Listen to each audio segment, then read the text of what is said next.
আপনাদের সবাইকে ঈদ মুবারক জানাচ্ছি।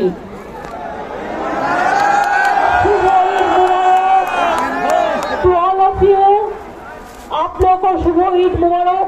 आपका परिवार को, आपका परिजन को, आपको दोस्त को और हर विश्व को, हर आदमी को, हमारा बंगाल से विश्व का शांति चाहिए।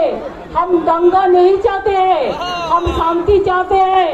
हम लोग भाग नहीं चाहते हैं, हम देश को टुकड़ा करने नहीं चाहते हैं। जो लोग देश को टुकड़ा करने चाहते हैं, आज ईद का दिन हम वादा करते हैं, हम जिंदगी भी देने के लिए तैयार है, लेकिन देश को टुकड़ा करने के लिए हम तैयार नहीं है। अगर भरोसा है तेरा ही भरोसा है, अगर भरोसा है तो हमका भरोसा है। अल्लाह ताला आप लोगों को दुआ कबूल करे, आप लोगों को ईद वक्त इफ्तार कबूल करे और आप लोगों को प्यार भी कबूल करे। मैं तो ये कहना चाहूंगी, आप लोग शांति से रहिए, किसी का बात मत सुनिए। कोई गद्दार पार्टी, हमको तो गद्दार का साथ में भी लड़ने पड़ता है, हमको तो रुपया का साथ में भी लड़ने पड़ता है, हमको तो एजेंसी का साथ में भी लड़ने पड़ते हैं।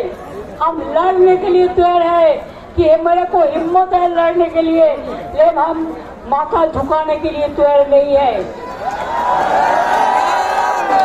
कोई आदमी बीजेपी का पास रुपया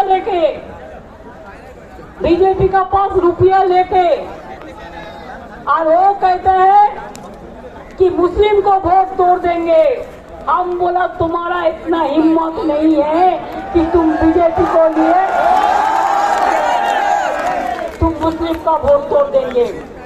हम आज आइए आज वादा करें, ये मई महीना में अप्रैल महीना है, 1 साल में हमारा इलेक्शन है। देश में कौन आएगा कौन नहीं आएगा तो फैसला कीजिए, पूरा देश भर फैसला कीजिए। और जितना भी आपको आदमी बाहर में काम करता है, और 24 का चुनाव में सबको आना चाहिए, सबको वोट देना चाहिए, सबको अपना गवर्नमेंट बनाना चाहिए। अगर लोकतंत्र